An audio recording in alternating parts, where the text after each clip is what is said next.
I'm 75 years old and I destroyed my entire life trying to be the perfect wife. And the worst part? I thought I was doing everything right. My name is Margaret. For 48 years, I was married to a man named Richard. Everyone told me I was lucky.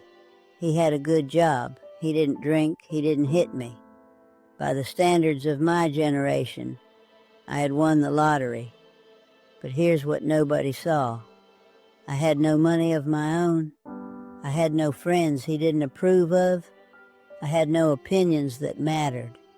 And by the time I realized what had happened, I was 73 years old, divorced, and starting over with nothing. Let me take you back to where this all started, because I need you to understand how easy it is to lose yourself, how one small choice leads to another, until you wake up one day and realize you've been erasing yourself piece by piece for decades. I met Richard in 1970.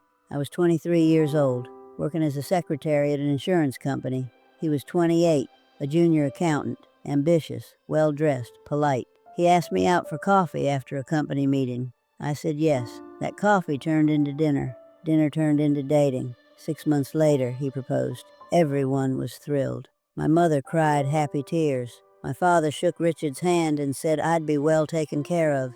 My friends were jealous. He was a catch. Stable income, good prospects, respectable family. In 1970, that was everything a woman was supposed to want. We got married in 1971. Small ceremony, nothing fancy. I wore my mother's wedding dress. We moved into a little apartment on the north side of town.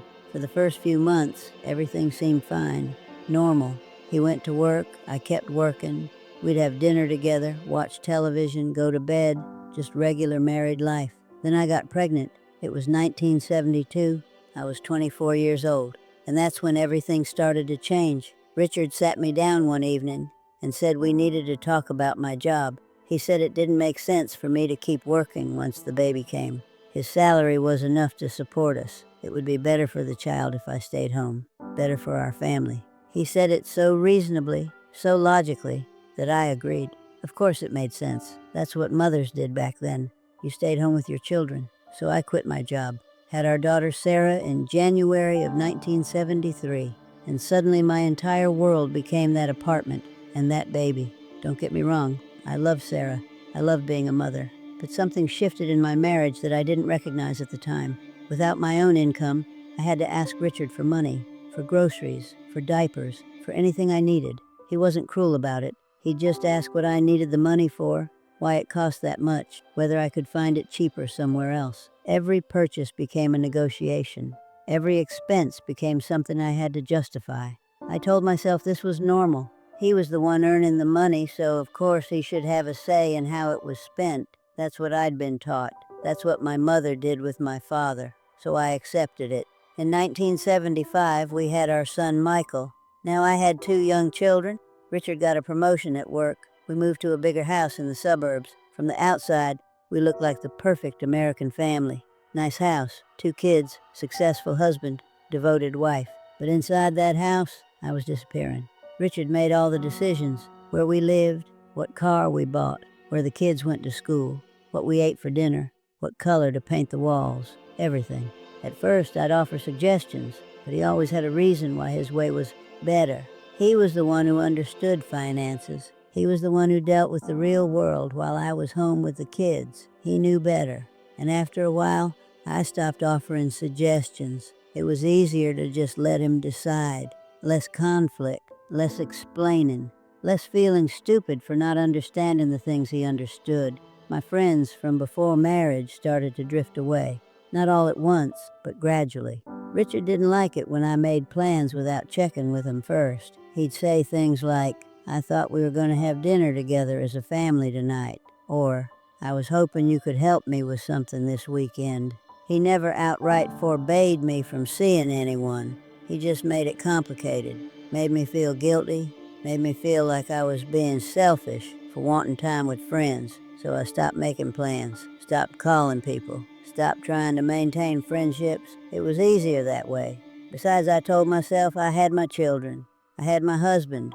I didn't need anyone else. In 1982, Sarah started school. Michael followed 2 years later. Suddenly, I had more free time during the day. I thought about going back to work, maybe part-time. I mentioned it to Richard one evening over dinner. He was quiet for a moment. Then he said, "Why do you need to work? I make enough money for all of us." I tried to explain that it wasn't about the money, it was about having something for myself. He looked hurt. He said, "I thought raising our children and taking care of our home was something for yourself. I thought you were happy." And just like that, I felt terrible, ungrateful, selfish for wanting more when I had everything I was supposed to want. So I dropped it. Didn't bring it up again.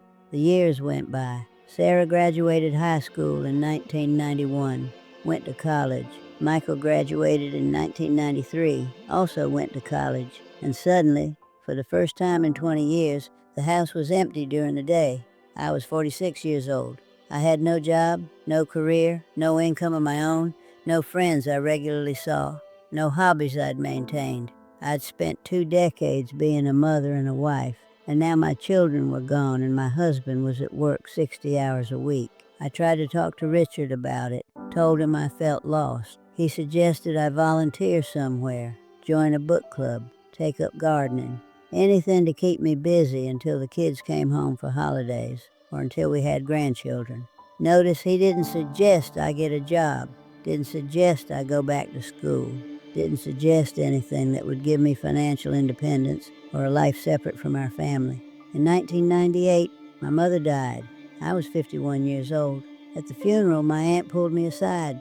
She said, "Mind, Margaret, your mother lived her whole life for other people. Don't make the same mistake."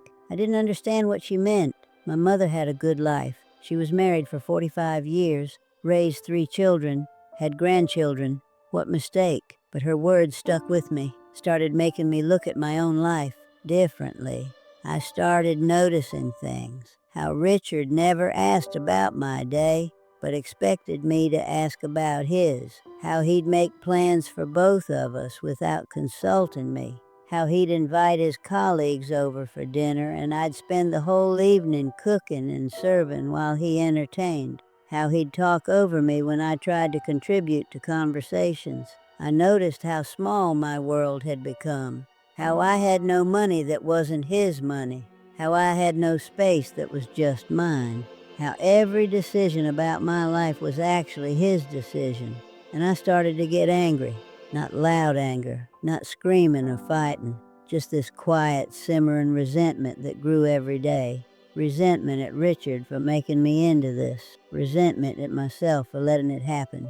Resentment at everyone who told me this was what being a good wife looked like. In 2005, both kids were married. Sarah had her first child in 2006. Michael's first child came in 2007.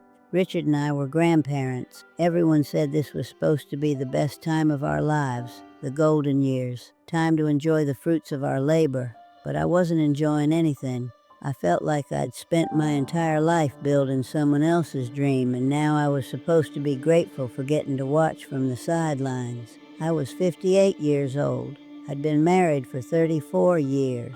And I realized I had no idea who I was outside of being Richard's wife and Sarah and Michael's mother. I tried to talk to Richard about it one evening.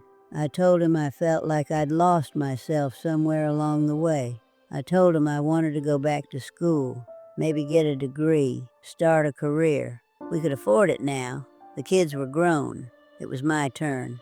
He looked at me like I'd suggested we burn the house down. He said, "At your age, what's the point? You'd be 62 by the time you finished a degree. Nobody's going to hire a 62-year-old woman with no work experience." He said it wasn't practical. Said I should focus on being a grandmother now. Said I was having some kind of midlife crisis. And just like I'd done 100 times before, I backed down. Told myself he was probably right. Told myself I was being ridiculous. Told myself to be grateful for what I had. But the resentment didn't go away. It got worse. I started sleeping in the guest room. Told Richard I was having trouble sleeping and didn't want to disturb him. Truth was, I couldn't stand lying next to him anymore. Couldn't stand the weight of all those years of making myself smaller and smaller to fit into his version of what our life should be. We stopped having conversations. We lived in the same house but barely spoke. He didn't seem to notice or care. He had his work, his routine, his life. I was just part of the scenery. In 2015, I turned 68. We'd been married for 44 years. One morning, I woke up and looked at myself in the mirror, and I didn't recognize the woman staring back. She looked tired. She looked defeated. She looked like she'd given up on everything that mattered. And I realized I couldn't do it anymore. I couldn't spend whatever years I had left living like this, living in a marriage where I'd erased myself so completely that there was nothing left. I told Richard I wanted a divorce. He was shocked, genuinely shocked. He said, "Why? What did I do wrong? I've been a good husband. I provided for you. I never cheated. I never hit you. What more do you want?" And that's when I understood. He genuinely believed he'd done nothing wrong. In his mind, he had been a good husband. He'd played his role exactly as he was supposed to, and I'd played mine. So what was the problem? The problem was that his role allowed him to be a full human being with autonomy and choices and a life, and my role required me to be a supporting character in his story. I told him I wanted a divorce, and I meant it. He tried to talk me out of it, said we could go to counseling, said we could work on things, said I was throwing away 44 years over nothing. But it wasn't nothing. It was everything. The divorce took 2 years. It was ugly. Richard fought me on everything.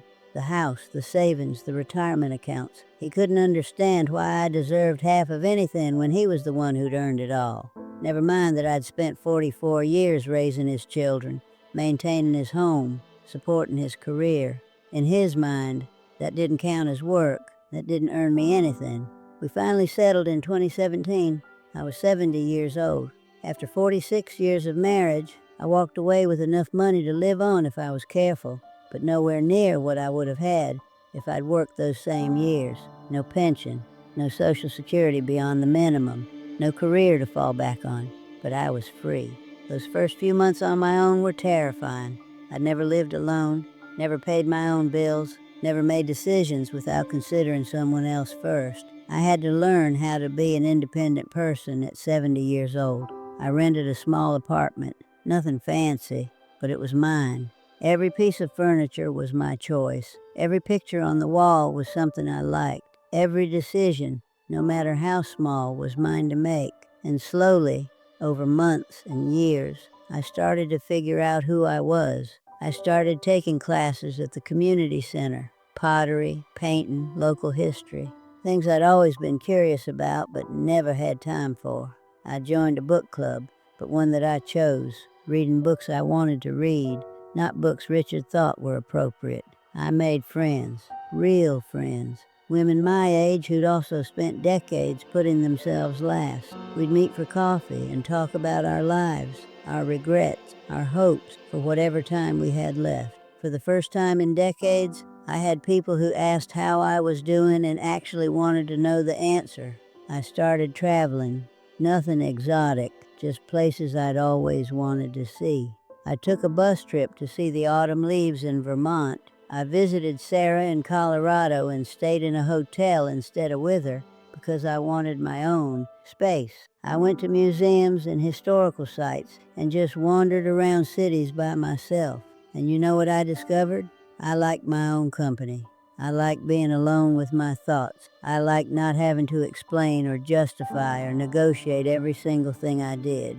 I'm 75 years old now. I've been divorced for 5 years. And I'm happier now than I was at any point in my 46-year marriage. But here's the thing that keeps me up at night. I lost 46 years, almost half a century. I lost them trying to be a good wife to a man who saw me as a service provider rather than a partner. I lost them because I believed the lie that sacrificing everything for your husband and children was what love looked like. And I can never get those years back. Sarah and Michael have complicated feelings about the divorce. Sarah understands. She's had her own struggles in her marriage, and she's watched me become more myself over the past 5 years. Michael sided with his father. Thinks I was selfish for leaving. Thinks I broke up the family over nothing. We barely speak now. That hurts. But you know what? I can't spend my remaining years trying to make everyone else comfortable with my choices. I spent enough time doing that. Richard remarried last year, found a woman 15 years younger than him who seems perfectly happy playing the same role I played.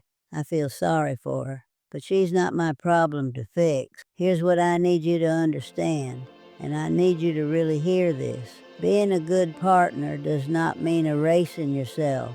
It does not mean having no money of your own. It does not mean having no friends, no interest, no life outside of your relationship. It does not mean making yourself smaller so your partner can be bigger. I see young women today making the same mistakes I made, giving up jobs because their partners earn more, giving up friends because their partners don't like them, giving up dreams because their partners need support.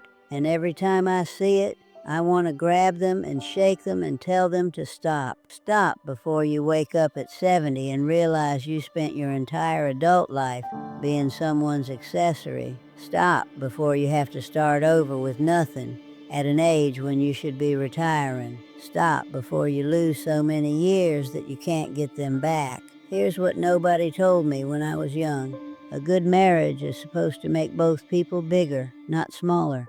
It's supposed to give you more opportunities, not fewer. It's supposed to be a partnership where both people have equal say, equal respect, equal autonomy.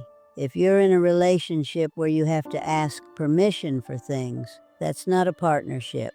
If you have no money that's yours, that's not a partnership. If you've given up everything that made you who you are, that's not a partnership. That's servitude.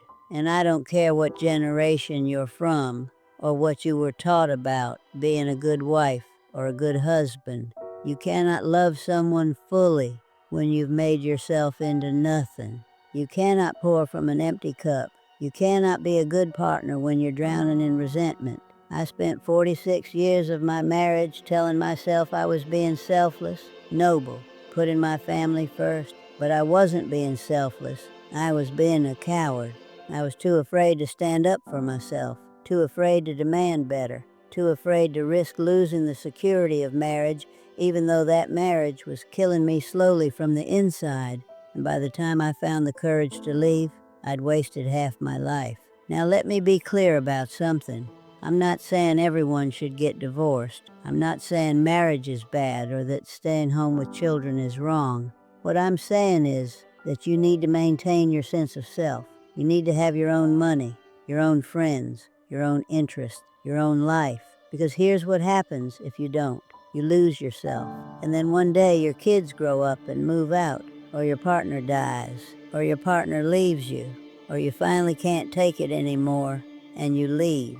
And then what? Who are you when you're not someone's wife or someone's mother? What do you have when all you've been for decades is an extension of someone else? I'll tell you what you have. Nothing. No career. No savings. No identity. No idea how to be a person on your own. And if that happens when you're 70 years old, good luck starting over. The best time to maintain your independence is from the very beginning, before you get married, before you have kids, before you make all the small compromises that add up to erasing yourself completely. Keep your own bank account. Keep your job or your career, or at least keep the possibility of having one. Keep your friends. Keep your hobbies. Keep the things that make you who you are. Don't give them up for anyone, no matter how much you love them.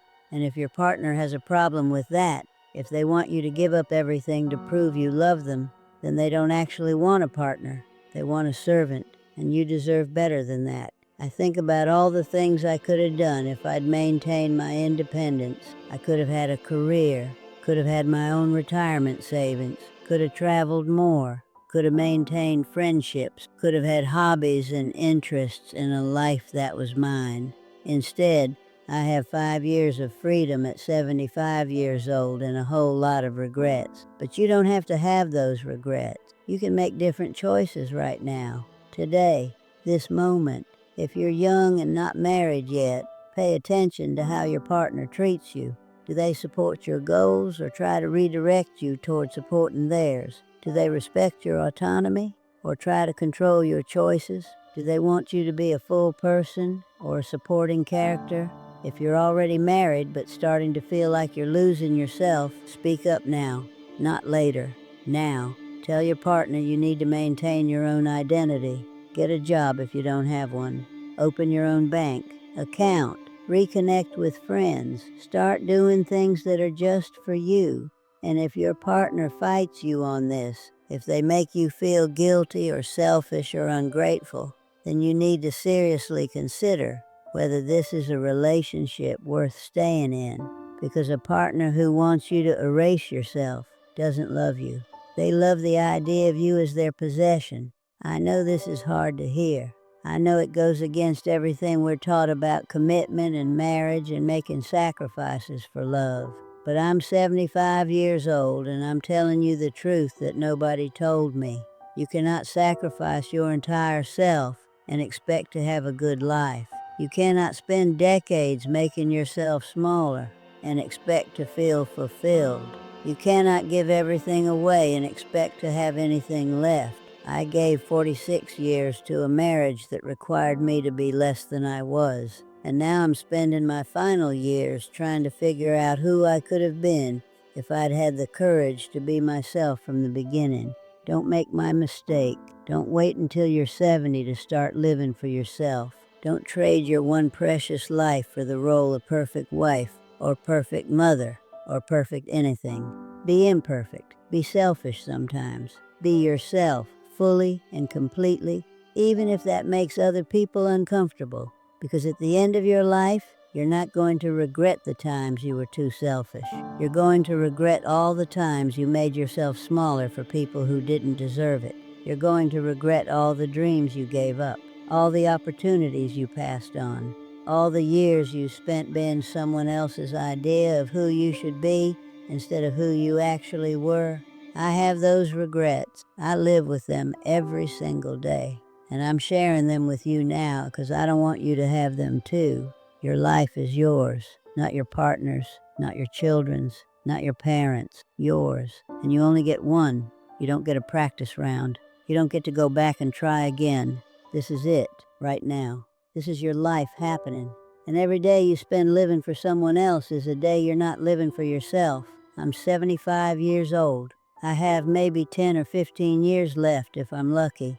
And I'm finally living for myself, finally being myself, finally free. But I would give anything to have those 46 years back, to have stood up for myself at 25 instead of 68, to have maintained my independence from the beginning, to have been brave enough to demand better.